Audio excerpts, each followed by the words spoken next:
नमस्कार मित्रांनो, आज आपण पाहणार आहोत की सावित्रीबाई फुले पुणे युनिव्हर्सिटी अंतर्गत विविध पोस्ट ग्रॅज्युएशन, अंडर ग्रॅज्युएशन जे कोर्सेस आहेत त्यासाठी CET परीक्षेचे आयोजन केलेले आहे आणि ही CET परीक्षेचं जे वेळापत्रक आहे ते 20 तारखेपर्यंत पुढं गेलेले आहे. म्हणजे जे एंट्रन्स एक्झामिनेशनचा जो फॉर्म आहे तो आपल्याला 20 तारखेपर्यंत भरायचं आहे. तर त्याच्याबद्दल आपण डिटेल या व्हिडिओमध्ये पाहणार आहोत.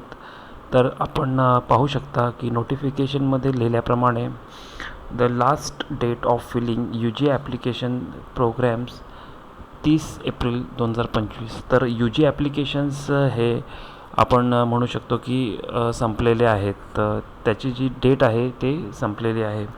तर आपण आज पाहूया की post graduation online applications program याची जी डेट आहे ती 20 तारखेपर्यंत पुढे गेलेली आहे. तर आपल्याला 20 तारखेपर्यंत रात्री 11:59 आपण PG जो पोस्ट ग्रॅज्युएशन कोर्सेस आहेत पुणे युनिव्हर्सिटी अंतर्गत त्याचे तुम्ही CETचा फॉर्म भरू शकता. आणि जी तारीख असणार आहे परीक्षेची ती असणार आहे 3 ते 5 जून 2025.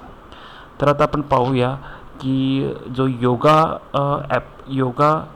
मास्टर्स इन आर्ट्स योगा हा जो कोर्स आहे तर त्याची एलिजिबिलिटी क्रायटेरिया काय आहे आणि त्या संदर्भात त्याचा सिलेबस परीक्षेमध्ये कुठला असणार आहे आणि पासिंग क्रायटेरिया काय असणार आहे, तर ह्या गोष्टी आपण पाहणार आहोत. तर आपण ह्या नोटिफिकेशनमध्ये दिल्याप्रमाणे बघू शकता की ॲकॅडमिक इयर 2025-26मध्ये department of physical education MA yoga हा 2 वर्षाचा कोर्स आहे आणि त्याची इनटेक कॅपॅसिटी 40 आहे. तर त्याची जी एलिजिबिलिटी आहे ती अशी आहे की कॅन्डिडेटनं मिनिमम BA योगा किंवा BAMS BNYS पूर्ण केलेलं असलं पाहिजे. त्या व्यतिरिक्त जर candidate any graduates in yoga as a principal optimal subject optional subject at a degree level from any recognise institute आणि युनिव्हर्सिटीमधनं झाले पाहिजे. त्याचबरोबर जर त्यानं 1 इयर डिप्लोमा इन योगा केला असेल एखाद्या रेकॉग्नाइज युनिव्हर्सिटी किंवा इन्स्टिट्यूटमधनं तरीही तो इलिजिबल असणार आहे.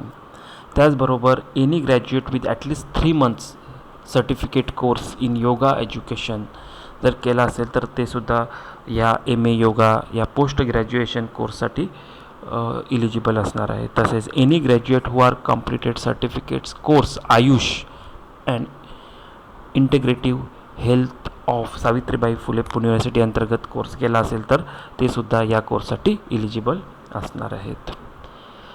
आता स्टुडंट्स आपण पाहूया की या कोर्ससाठी जो सिलेबस आहे म्हणजे एंट्रन्स एक्झामिनेशनसाठी जो सिलेबस आहे तो कशा पद्धतीनं असणार आहे. तर तुम्ही इथं पाहू शकता की जो एंट्रन्स एक्झामिनेशनचा जो सिलेबस आहे त्यामध्ये 2 सेक्शन असणार आहे. पहिला सेक्शन हे जनरल नॉलेजवर असणार आहे, त्याच्यासाठी 20 मार्क्स असणार आहेत. त्याच्यामध्ये recent general knowledge, sports and competitions याबद्दल आपल्याला प्रश्न विचारले जाऊ शकतात. प्रश्न हे MCQ बेस्ड असणार आहेत. त्याचबरोबर सेक्शन 2 हा सब्जेक्ट स्पेसिफिक असणार आहे, विषय स्पेसिफिक असणार आहे. तो 80 मार्काचा असणार आहे आणि त्याचा सिलेबस तुम्ही पाहू शकता. तर त्याचा सिलेबस हा पतंजली योगसूत्र, महर्षी पतंजली या पद्धतीनं, तसेच अष्टांग योग ऑफ महर्षी पतंजली, तर याचा तुम्ही स्क्रीनशॉट काढून ठेवू शकता. तर हा आपला एंट्रन्स टेस्ट एक्झामिनेशन्स जे असणार आहे योगा कोर्ससाठी तर त्याचा सिलेबस आहे.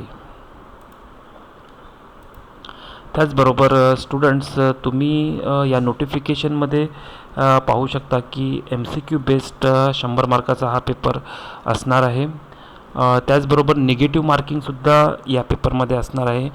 म्हणजे for every wrong answer 1/4 of allotted marks of the question will be deducted.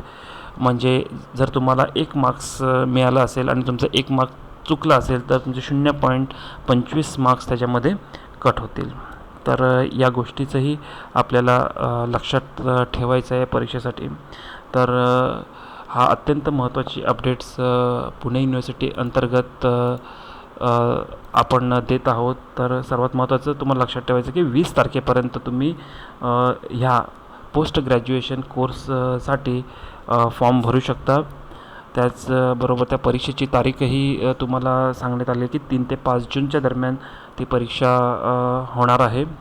तर ही जी परीक्षा असणार आहे ती फक्त योगा कोर्ससाठी नसून वेगवेगळ्या कोर्ससाठी असणार आहे. जर तुम्ही इतरही कोर्सची माहिती जर तुम्हाला हवी असेल, त्याचा सिलेबसबद्दल माहिती हवी असेल, तर तुम्ही नक्कीच कमेंट्स बॉक्समध्ये मला कळवा. आणि आपल्या या एज्युकेशन इन्साईट या चॅनलला नक्कीच सबस्क्राईब करा. व्हिडिओला एक लाईक नक्कीच करा. धन्यवाद. थँक्यू.